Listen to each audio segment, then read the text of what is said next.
Good afternoon. On behalf of the Sistema Italia, here represented by the Embassy of Italy to Canada, Consulate General of Italy in Toronto, the Italian Trade Agency, the Istituto Italiano di Cultura in Toronto, ENIT, the Italian National Tourist Board, and the Italian Chamber of Commerce of Ontario, Canada, I'm honored to welcome you to the 4th edition of Ithaca. The theme of this edition of Ithaca, Italy, Land of Investments, will provide the 4 extraordinary guest speakers with the chance to talk about the vital role of Italy for all Canadian partners who wish to invest in a country with unparalleled history, art, culture, and innovation potential. Their presentations will be a remarkable tool for building even stronger bridges between these two countries, already deeply connected through decades of successful economic and diplomatic relations. Ithaca showcases the talent of 4 speakers with different backgrounds, such as architecture, the food and wine industry, aerospace, engineering, and medicine. And here are our today's speakers, outstanding speakers. Cesare Lobascio, Space Exploration and Science Innovation Lead Senior Expert, Life Support and Habitability, Thales Alenia Space. Dr. Sabina Berretta, Associate Professor, Harvard Medical School and Director of the Harvard Brain Tissue Resource Center. Albiera Antinori, President of Marchesi Antinori. Stefano Boeri from Stefano Boeri Architects. And now I'm very pleased to show you a video message from the Consul General of Italy in Canada, Eugenio Sgro, who strongly supports Ithaca 2022. Good afternoon. As Consul General of Italy in Toronto, it's with great pleasure that I welcome you to the 4th edition of Ithaca, a project aimed at confirming the ever-growing economic and development relationship between Italy and Canada. Today we will take a tour across il bel paese, uncovering its culture, history, and know-how in all fields, from science to aerospace, from architecture to the food and beverage industry. As we all know, Italy is known worldwide for its historical cities, world-renowned cuisine, and geographic beauty. But it's so much more. Italy is one of the world's top economies in the world. Italy is among the largest economies in the world and in Europe. Italy is the 2nd largest manufacturer in Europe. Italy is home to many of the world's leading multinational and attracts top global companies with a trade surplus from exporting in sectors such as machinery and automation, fashion, design, luxury goods, food and beverage, tourism, and high-tech. I would like to mention the Canada-European Union Comprehensive Economic and Trade Agreement, which provides Canadian businesses with advantageous access to and excellent opportunities for growth in the European Union and therefore in Italy as well. Not to mention that the 2 countries already have a close trading and investment relationship. Thanks to its geographic location at the center of the Mediterranean Sea, Italy is well established. Infrastructures are strategic logistic hubs that connect Europe with the rest of the world. A mix between innovation and tradition. Italy is a country that offers an encouraging business environment through an international reputation for the quality and authenticity of its products, qualified workforce, and unparalleled entrepreneurial creativity. Speaking of visions, we are honored to have some of the most successful Italian minds with us today. By sharing their insights and experiences, they will guide us through the Italian originality in doing business, in creating new standards of excellence and exporting dynamic and multifaceted excellence in all areas. Please allow me to thank Alberto Tinoni, Stefano Boeri, Cesare Lobascio, and Sabina Berretta for accepting our invitation today and for showcasing Italian excellence all over the world. Without further ado, I wish you a wonderful webinar. Thank you for your attendance. General, for this heartwarming message. Before starting with the presentations of the panel, let's enjoy this video of the Ithaca 2022 digital booklet.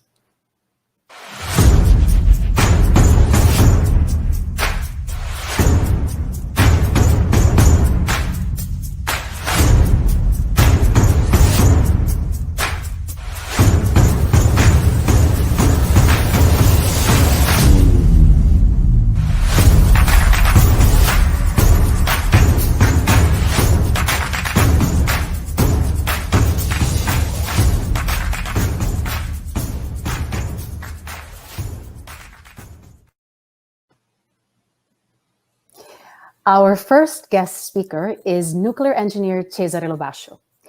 Cesare has worked with Thales Alenia Space in Italy for 30 years in the broad fields of space environment and life support systems, covering a wide range of technical and management roles. He has been involved in the International Space Station project and in scientific satellites and human and robotic space exploration studies for the Moon and Mars. He is senior expert in life support and habitability. He teaches at the Space Exploration Master and has authored more than 70 papers, book chapters, and 2 patents. Before watching his presentation, let's enjoy this video.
Thanks for the nice introduction, Eleonora, and thanks to the organizers for having me in this great event. I really love it. The idea of Ithaca, I think it's great in its name.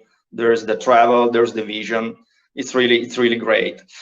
Before jumping into the presentation, which I'd like you to see, and please, if you can share the presentation, I'd like to say a few words about Thales Alenia Space. You saw a bit of a spoiler there in the video. What do we do for space? Well, basically everything, maybe except launchers. We do connectivity, Earth observation for the environment. We do navigation satellites. But what we're going to talk about today is more about exploration, which is my favorite field. And I work at the site of Torino in Italy, specifically on space exploration. And Thales Alenia is a joint venture of Thales, which has the 67% of shares, and Leonardo, who you also may know, 33% of the shares in the JV. In the next slide, I'd like to share with you let's say the intro, the title. So this is going to be a journey of space exploration, and I was really very much inspired by the poem of Ithaca by Constantine of Cavafis. So that is really a great poem, which is a source of inspiration even for space travel. And if you go to the next one, you'll see our broad journey map, or at least part of it. And what you see here is the Earth. There's a space station in the middle, and this is barely 350 kilometers from the surface of the Earth in space. This is already considered space. And in the future, there will be other stations as the low Earth orbit becomes more and more known and more utilized also by private subjects. There are re-entry systems like the one you've shown in the video, the what we call the Space Rider, which was demonstrated by the IXV successful mission. Those are automatic systems which can be used to bring to orbit experiments which can benefit from the unique environment of microgravity. But we are not stopping close to the Earth orbits. We really hope and are sure that our road is a long one. So we are going to the moon. We are going back to the moon soon in the next decade. And we'll do it via different endeavors. It will be a station, smaller than the ISS, but quite relevant for the Italian contributions, which is called the Gateway. And it's a strict relationship with NASA and the agencies to develop systems in international cooperation, which will bring human and in particular women, a woman back to the surface of the moon in the next decade. Again, we're not stopping there. It's a long road. Going to Mars is tens of millions of kilometers, full of adventure, full of discovery for sure. And we are going there robotically, and then we are going there with humans in probably the next like 3 decades or so. And wherever we cannot go directly or with robots or with humans, we just observe from far with powerful instruments.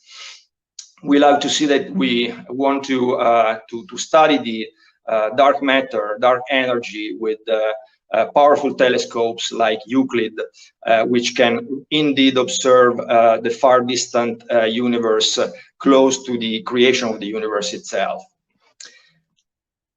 But next slide, let's go back to the idea of Ithaca.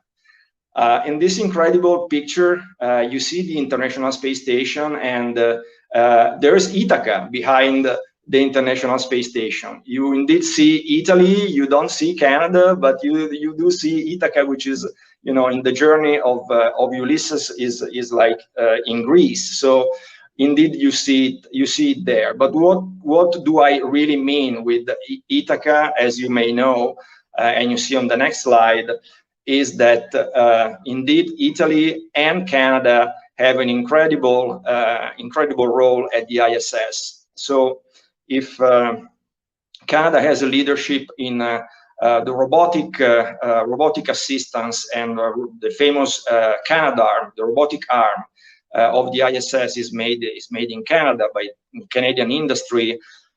For what concerns the habitats, about the 40% of all the pressurized part of the habitable part of the International Space Station is actually made in Italy. It was designed, built, assembled, and now most of it is operated as well with the support of my company. And so it was made in Torino. And we are really proud of that. Although this is not always well known, we have had now more than 500,000 hours of flight without any major failure in our systems, and we are quite happy with that. And we are learning so much. We have built both permanent modules, which are always attached to the station, and we're still building logistics modules. Those are the ones used to supply the station with all the necessary instrumentation, vital resources needed by the astronauts for everyday life, and including experiments, of course, spares, and the like, whatever is needed for life up there. Next slide. Learn and go on learning. It's an incredible learning curve. We didn't know how to do that. We started with aeronautics, and we learned how to build pressurized modules, which can hold pressure and host everything needed for life of astronauts. That was not easy.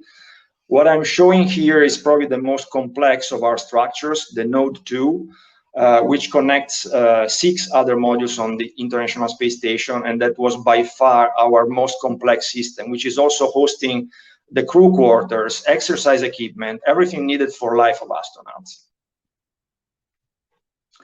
And in the next slide, you see the ships. You saw before the node, and this one is under construction, and it will be soon launched under the cooperation between the European Space Agency and NASA in the Artemis program. Artemis is the new program for moon exploration, both in orbit and on the surface. And so different ships compared to what Ulysses had, but still, next slide, done really for the crew. It's a different crew. In the case of space, you have international astronauts like Samantha Cristoforetti that you see here on the right, and is now indeed on the International Space Station. And you see her here in the cupola, which is probably our most well-known habitat done in space, for which astronauts keep being grateful to us for them helping to see outside the station, to support them in robotic operations, including the one of the Canadarm. And in the next slide, you also see the enemies. In the poem of Ithaca, Angry Poseidon, Cyclops, in space, well, not the same monsters, but let's say not less dangerous to the health of astronauts. So we have microgravity, which is detrimental to the health of the bones, for example, of astronauts after long presence in space. And there's ionizing radiation, which comes all the way from the distant galaxies, the so-called cosmic rays, and also from our sun, which is a great source of energy, but when it gets a bit angry, it can be really harmful because of the amount of ionizing particles that is throwing in space and also reaching the spaceships. So when we are under the protection of the magnetic field, like in the case of the ISS, not too bad, but this is really an incredible problem for exploration missions far from Earth and in deep space. And so another invention that we had is this jacket that Paolo Nespoli wore to protect himself from radiation, which is just full of water. And yes, in the next slide, you see again Paolo with a leaf of salad, because as Eleonora explained, my specialty is life support systems. So in space, as you may imagine, we don't have the possibility to stop along the way and buy some good stuff. We have to bring everything. So we are recycling water. We are bringing our own water, and we are even doing research and development of protected agriculture in space to produce the best possible food, nutritional food for astronauts in space. And this is great benefits for research back to ground, back to what we can learn for sustainability, for energy saving, for just using the necessary amount of resources. And if you find her poor, next slide, Ithaca won't have fooled you. This is the moon. As poor as it may seem, it's indeed bearing some interesting resources for space exploration.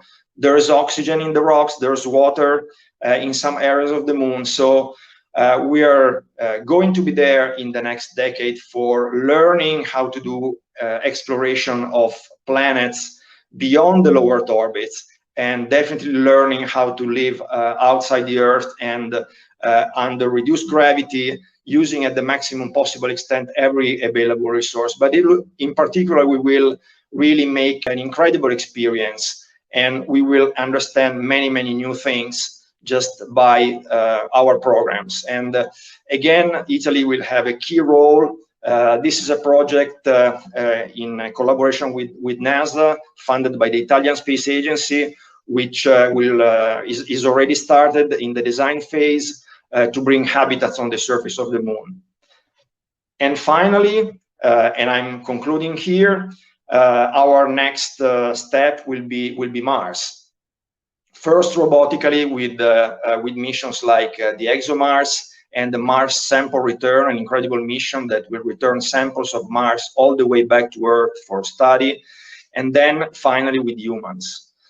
So let me finish with a wish. May there be many summer mornings when, with what pleasure, what joy, you enter harbors you're seeing for the first time. Thanks for having joined me in this journey to space, and thanks for your attention. Ciao. Thank you. Thank you so much, Cesare, for this extraordinary and inspiring talk about space journeys, but also our human journey, and also, for shining a light on this virtually unexplored area of Italian excellence. So that's our theme, Italy, Land of Investments, and this is really thought-provoking and inspiring. So thank you so much for your presentation. Thank you for being with us today. Thank you, Nora. Thank you. Bye. Our next speaker is Dr. Sabina Berretta, Associate Professor of Psychiatry, Harvard Medical School, Director of the Translational Neuroscience Laboratory at McLean Hospital, Harvard Medical School, and Director of the Harvard Brain Tissue Resource Center. Dr. Sabina Berretta began her research training at the University of Catania in Italy. In 1990, she joined the Department of Brain and Cognitive Sciences at MIT. 1997, she moved to McLean Hospital and Harvard Medical School. In 1999, Dr. Berretta became the director of the Translational Neuroscience Laboratory at McLean Hospital, where she conducted investigations on psychiatric disorders. In 2019, Dr. Berretta became the director of the Harvard Brain Tissue Resource Center. Her work with the HBTRC aims at making research on nervous system disorders possible. Dr. Berretta, welcome, and the floor is yours.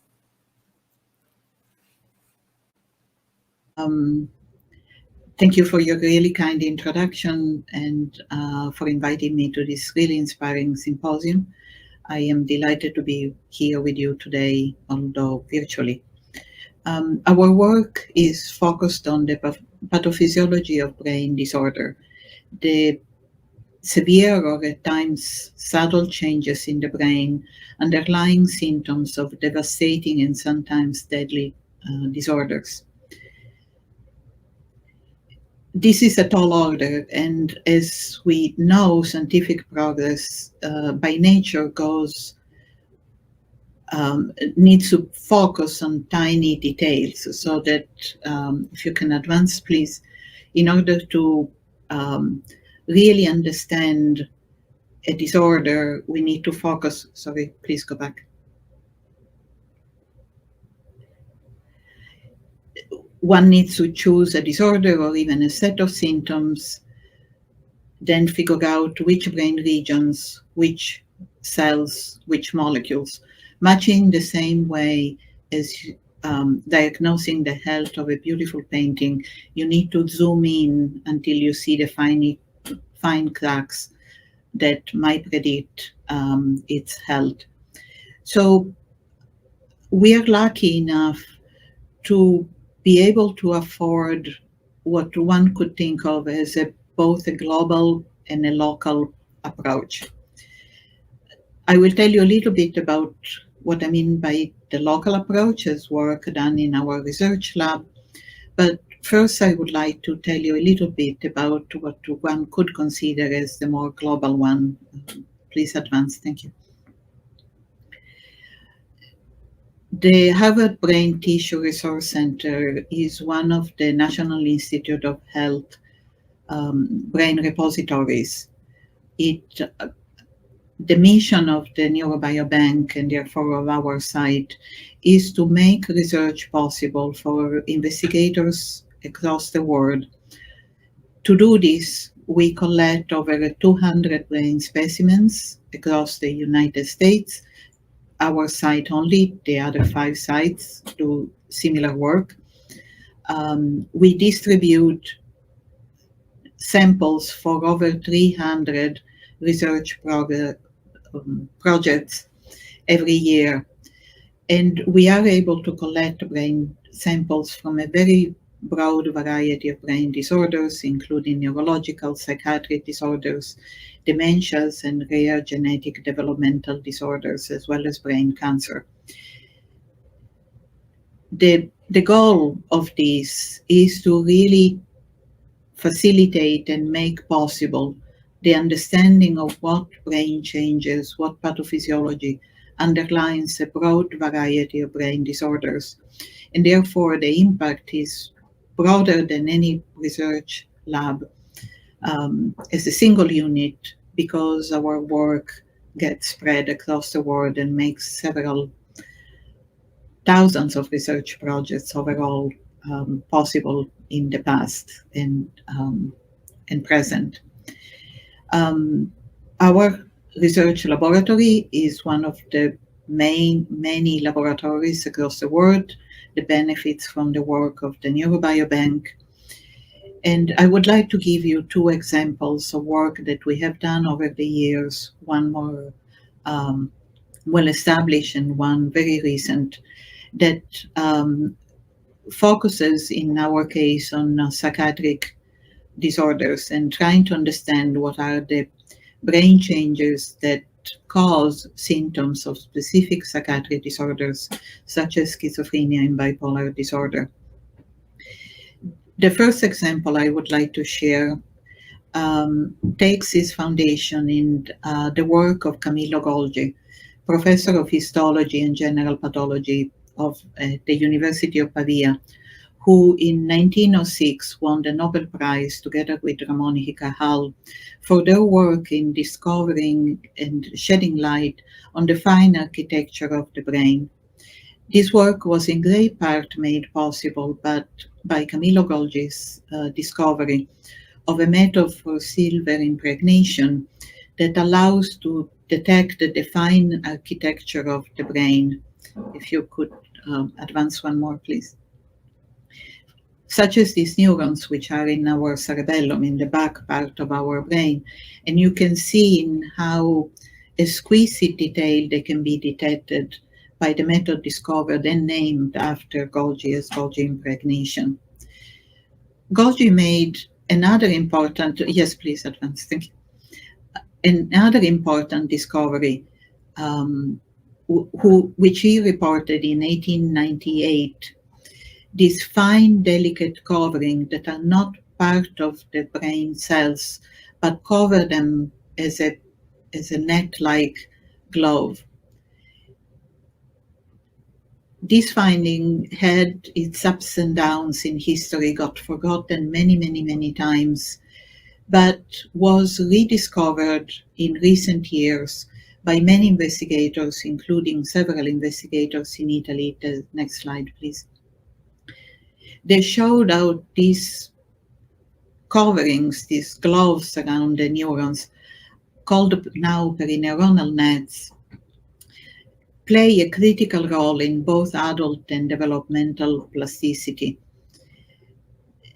The perineuronal nets are made out of a molecular mesh, overall called extracellular matrix. In our laboratory, the next one, please, we were able to discover several other structures in addition to redemonstrate the presence of perineuronal nets in the brain. So in these images, you see on the left perineuronal nets in green enveloping specific types of neurons within the human brain, and then novel structures made of extracellular matrix molecules, which we named as 6 clusters and axonal codes. Our group was the first, next slide please, to show that the extracellular matrix is altered in the brain of people with major psychosis. We show the perineuronal nets are decreased in several brain regions. Thank you. That the glial cells, the support cells that synthesize the majority of extracellular matrix components are altered, in some cases decreases, in some cases increases in the brain of people with schizophrenia. You see on the right side of the panel some examples. This is a part of the brain called amygdala and entorhinal cortex. In this case, with a very strong, robust increase of glial cells expressing extracellular matrix components. And finally, we demonstrated that a novel structure, which we call as 6 clusters, are decreased in persons with schizophrenia. And current lab has still to be published, has shown that these clusters play a key role in coordinating plasticity within the human brain. Another example I would like to discuss today is in collaboration with Stephen McCarroll and a very talented postdoc in his lab, both at the Harvard Medical School Department of Genetics. Dr. McCarroll and his group invented a method that has truly revolutionized neuroscience, a high-throughput single-nucleus RNA-seq, which basically allows to assess the full molecular expression in different cell types within the brain. In true scientific form, Dr. McCarroll not only invented the system together with his group, but also made a point of training other research groups across the world in setting it up, using it, and interpreting their results. This method has now been expanded and built upon, and again, truly revolutionizing the neuroscience approaches and the data that we can get from human postmortem brain. And I'd like to share one more piece of data with this approach. In the next slide, please. This method allows us to try to understand what the molecular changes are in different cell population in any disorder, for instance, schizophrenia, and understand how they correlate with genetic effects. Psychiatric disorders, as well as many other brain disorders, have a very strong genetic component, and one of the challenges is to really try to understand how genetic vulnerability matches brain changes at the molecular level. In a study that we are preparing now for publication, we included almost 200 donors from a part of the brain called prefrontal cortex, or dorsolateral prefrontal cortex, shows in red in the figure. And we have shown that interactions between synapses, the way our brain cells make connection, and glial cells, particularly astrocyte, play a key role in the pathology of schizophrenia. The next slide, please. So in red there and in purple, you have a connection between 2 brain cells making a synapse, and in green you have an astrocyte. This triad plays, together with the extracellular matrix, a key role in the pathophysiology of brain disorders, and in this case in schizophrenia. What our data shows is that not only molecular synaptic component, so the connection again between neurons, are altered, but they are altered in conjunction with a disruption of cholesterol biosynthesis within astrocytes. And cholesterol is a key component of the connections between neurons, the synapses, showing that it is not only synaptic components that are altered, but they also need a disruption of cholesterol biosynthesis underlying pathophysiology in schizophrenia. With this, I'd like to conclude and thank you for your kind attention. Thank you. Thank you very much, Dr. Beretta. I was just thinking, we went from a journey into space, thousands of kilometers away, to a journey inside our own brain. But they're both equally interesting and fascinating. I guess maybe our brain is the most unexplored territory of all. So thank you so much for this presentation into the human brain and its mysteries. And thank you also for the work that you're doing on brain disorders. Thank you very much for being with us today. Thank you. Thanks a lot. So before we move on to our next speaker, let's watch a video by the Italian Trade Agency about Italy as a land of investments, which is the theme of Ithaca 2022.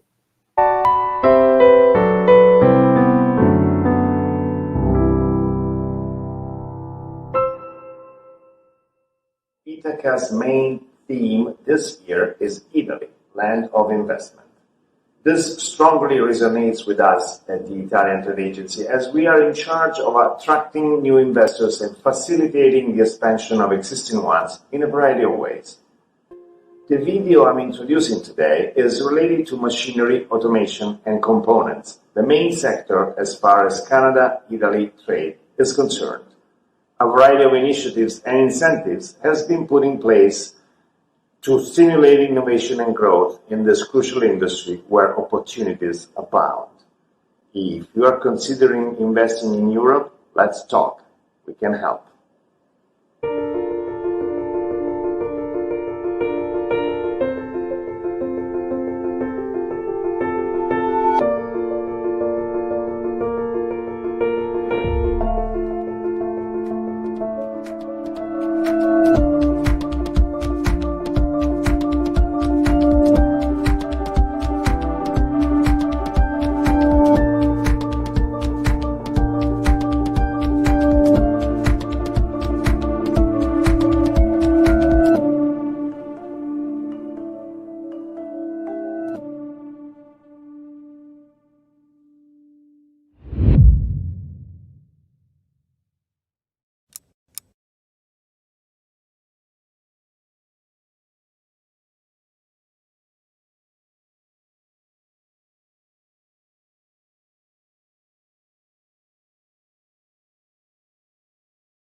What a wonderful video indeed, showing what a marvelous country Italy is, a country where excellence, history, culture, and lifestyle meet. So thanks again to the institutions of Sistema Italia for making this event possible today. Our next speaker is Albiera Antinori, president of Marchesi Antinori. Ms. Antinori earned a master's degree in business communications and started working in the family company Marchesi Antinori in 1986, exploring different areas of the family business, from production to sales and marketing. In 2001, Ms. Antinori became director of communications at Marchesi Antinori. In 2016, she was appointed president of Marchesi Antinori. Other than the family business responsibilities, she currently holds positions in other companies and organizations. She is a member of the board of directors of the Provincial Union of the Farmers of Florence. She's board member of Federvini, the Italian Federation of Industrial Producers, Exporters and Importers of Wines, Spirits, Syrups, and Vinegar. And she's the president of the DOC Bulgari Consortium. So, Ms. Antinori, welcome to Ithaca 2022. The floor is yours. So, hello everybody and good morning, and thanks to Ithaca to having organized this, and it's an honor for me to represent our family, our winery, and perhaps I would say the Tuscan and Italian world of quality wines. Our family has quite a long history, which I will not be able to explain through these few minutes that we're going to be together. You will see a few images of what we are talking about through the video, which will help to explain our world. So let's say that the story of the winery and the story of the family are closely linked. Our history goes back to 1100, where our family was just outside of Florence, and it was trading silk and wool.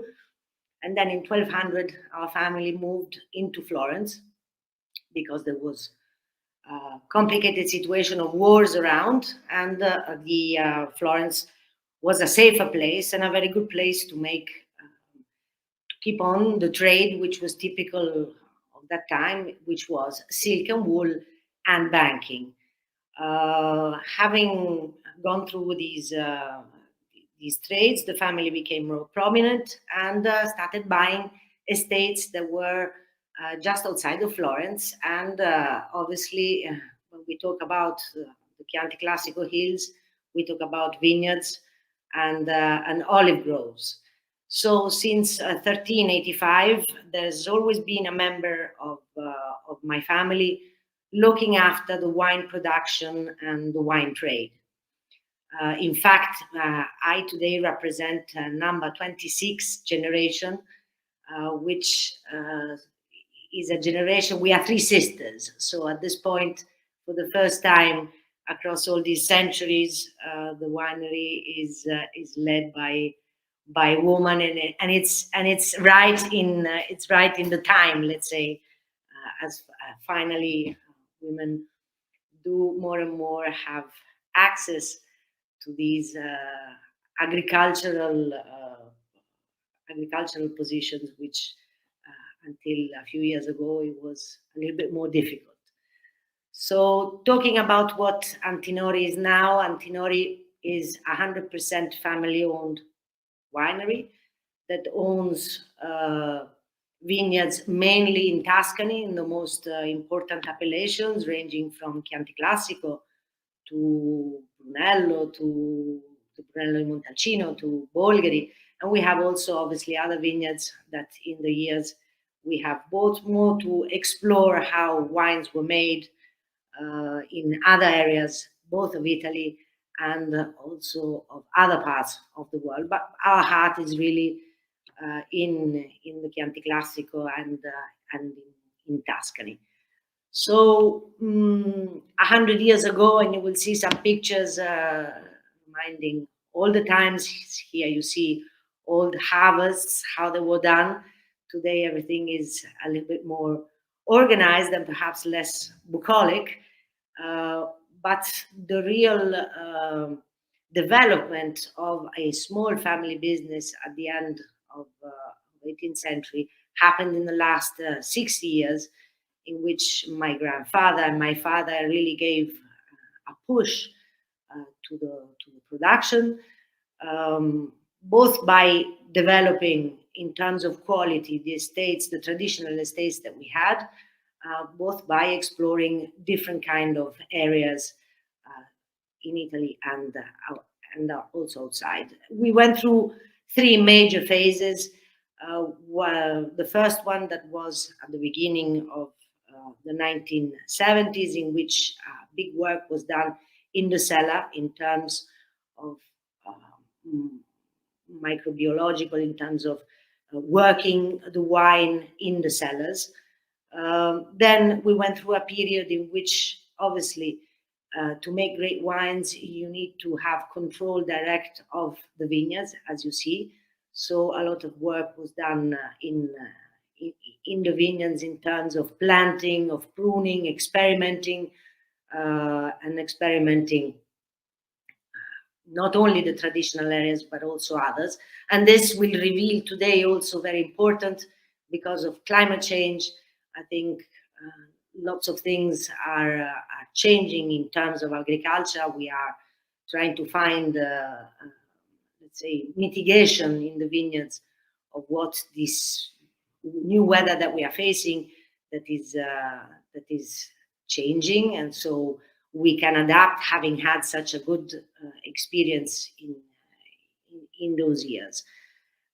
In the years between around 2000, obviously we had the work in the cellar, we had the vineyards, we needed to have the new cellars, the new facilities where we could properly ferment the grapes, age the grapes, and last but not least, also slowly allow consumers or customers that more and more have been interested in how the wine is made and what is the story behind, the people behind, and what is really the philosophy of, in our case, a family that has gone through 26 generations, arriving until now, but that looks at the future with positiveness, with a lot of attention to the land that we have been taking care and that we need to transfer to the next generation. We actually already have a generation number 27 that is coming on board, that is actually already on board, which for us obviously is apart from the quality of the wine that always has to be at the top. One of the most important things for us is to transmit to the generations after the values, the importance of knowing the wine, the importance of working with the people that have worked for us, in some cases for generations. So this to say that Italy has done incredible steps in terms of quality, in terms of developing areas, in terms of interpreting terroir. So great wines do come, first of all, if they are in a great area, in a great position, in a great terroir, but also with the work of man who can understand, interpret, and last but not least, also travel and explain whatever there is behind a bottle of wine, because there is a lot of human thinking, and this is something that is typical of any winemaker or vineyard owner. But these stories, especially in Italy, there are a lot to be told and to be discovered. Thank you.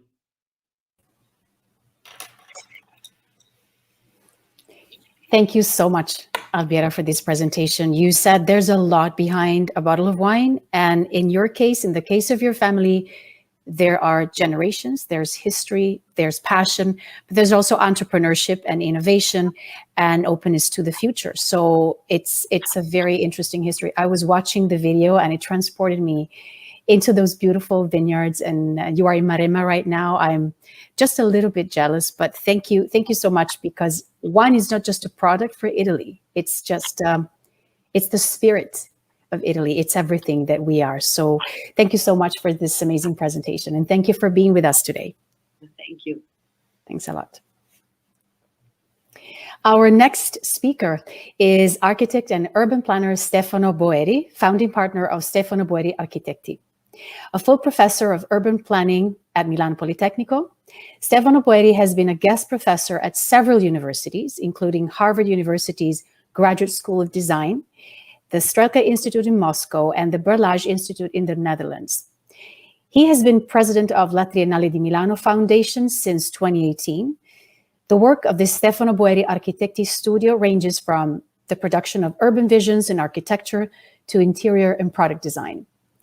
Attention to the relationship between city and nature gave rise to the Milan Vertical Forest, the first prototype of a residential building featuring over 700 trees and 20,000 plants.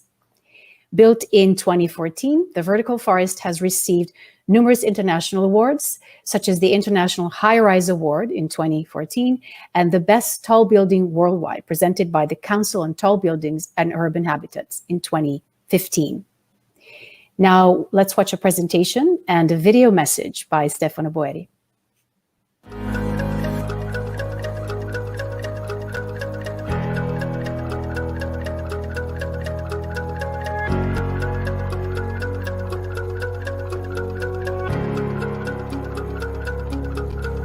First of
First of all, my greetings to Eugenius Gro, Consulate General of Italy in Toronto, to Veronica Manson, Director of Italiano Cultura, and to Italian Chamber of Commerce, Canada. I would like today briefly to, let's say, talk about three peculiar characteristics of contemporary Italy that I believe be of great interest and for international investments. The first reason is simply linked to the geographical position of our country and its place in the international geopolitics. Italy is certainly today a fundamental reference point for all commercial, financial, and cultural policies that are measured in the relationship between Europe and the Mediterranean. And I believe that also the recent initiative of the Italian Minister of Culture, Dario Franceschini, to create a network between all the Ministry of Culture of the Mediterranean countries and to choose each year a capital of culture between Southern Europe and the Mediterranean is the last confirmation of the role of Italy in the geopolitical contemporary condition. Precisely this location between Europe and the Mediterranean makes today's Italian peninsula a place of great importance in geopolitics. And this is not only for, let's say, the unknown and very famous artistic and architectural monument that Italy hosts. I would add that Italy's great challenge in the coming years will be linked to its widespread culture. Italy is today a country of small, large, and middle-sized cities, and all of these cities also host an extraordinary cultural vivacity. Hundreds of associations, network club groups that produce bottom-up culture in the field of entertainment, music, theater, graphics, photography, cinema, architecture, and new digital technologies. But of course, a second feature that makes the Italian peninsula so important and peculiar is its extraordinary heritage of architectural and artistic works, many of which are present in Italian cities, but many of which, most of them unknown, are housed in the church and civic buildings and in the square of those hundreds and hundreds of small historical villages that are widespread along the Apennine Ridge or the Prealpine Belt, and which today are largely semi-abandoned or abandoned.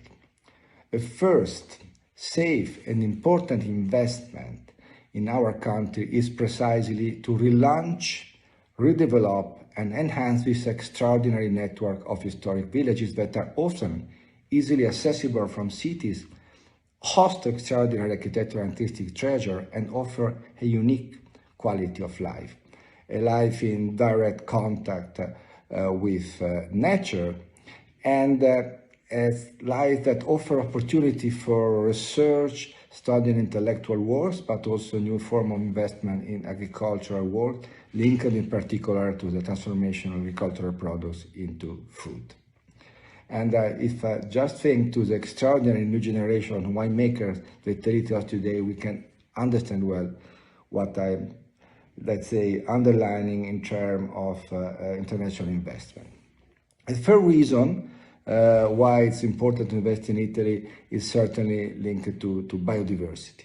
Italy remains today an extraordinary hotspot in the biodiversity of the planet. The quantity of living species in both fauna and flora has no rivals in the world, and in a moment in the history of our species in which biodiversity has become a fundamental characteristic, a guarantee of environmental quality and health. Italy represents a fundamental reference for future investments. Of course, all these three characteristics, first is place in the international geopolitics, second is widespread culture, and third, the extraordinary biodiversity Italy hosts, are now to be reinterpreted from the perspective of ecological transition. And in this perspective, I think we should follow how Italian cities are conducting an amazing campaign for urban forestation, for making Italian cities greener, to multiply the green and vegetal surfaces in the urban environment. Exactly where the greatest quantity of carbon dioxide is produced, is today important to plant vegetal and forest surfaces that absorb an important part of the CO2. The challenge of urban forestation is only one of the pillars of the great challenge of the ecological transition that Italy is carrying out. The other pillars are certainly renewable energies and the possibility of drastically reducing energy consumption. And certainly, also in this case, we are talking about a challenge that affects all cities in the world and not just Italian ones. However, there is no doubt that the policy of urban deforestation and the multiplication of biodiversity within and around Italian city are among the most advanced in Europe. And this is another reason why Italy can become an important point of observation for international investment. Thank you so much for your attention. Well, the vision of architects like Stefano Boeri can truly contribute to the improvement of our quality of life. So thank you, Stefano, for sharing your vision with us today. And I believe that all our speakers, coming from different diverse backgrounds, were all able to show how Italy truly is a land of investments. And I hope that you enjoyed the presentation, that the message was really clear. And now I'm honored to give the floor to ICO Canada Executive Director Corrado Paina for a few closing remarks on this inspirational 2022 edition of Ithaca. Corrado? Thank you, Leonora. Thank you very much for what you've been doing. You mastered really with grace and expertise as usual the event. Thank you so much. Thank you. I have a question for all our guests, also because Dr. Lobascio homaged the Cavafis, with a great poem, right? I wrote some notes. I hope your road is a long one, he writes in the poem, right? Keep Ithaca always in your mind. So today, I would like to know from the three of you, this Ithaca, which is, I guess, we can translate as the future, the road, the unknown, this task that all of you are undertaking. Where is it bringing you? Where do you want to go exactly?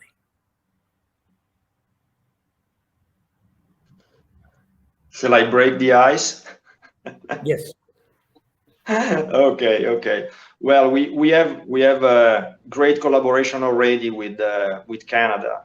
We, for example, I mentioned protected agriculture. We actually had one of the most interesting partnerships with academia in Canada, in particular the University of Guelph, for developing protected agriculture system. There is an excellence in Canada which is really amazing in that field. I was interested to hear about the vertical farming as well by architect Boeri. So that is a field in which I believe we could have synergies. There's the challenges mentioned in the other presentation about the climate change.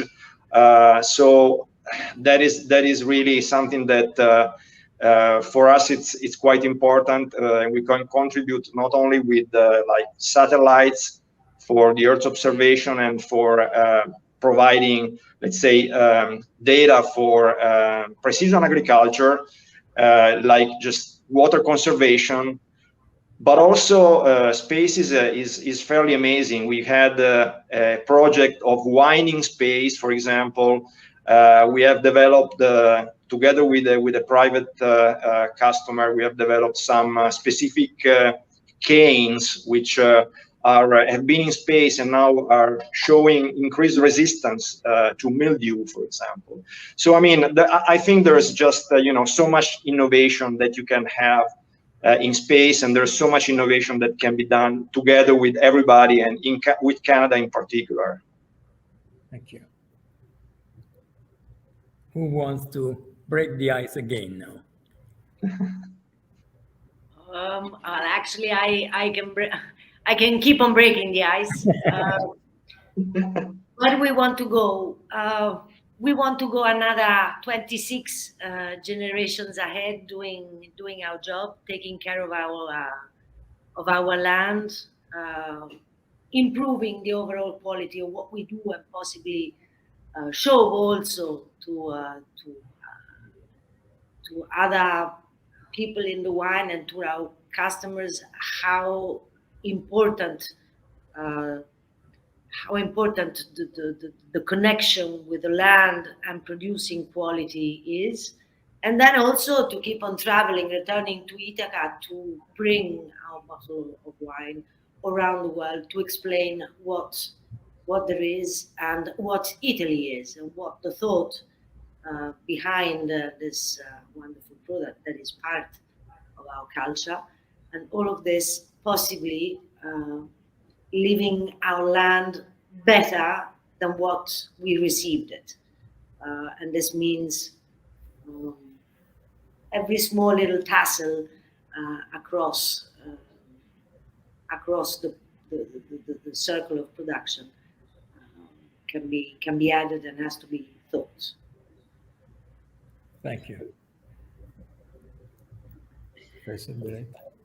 Well, as also mentioned, science is by nature an international affair. We thrive and only thrive on the basis of collaboration with other countries, with other colleagues, and really we look at no borders. We just need to leverage each other's expertise.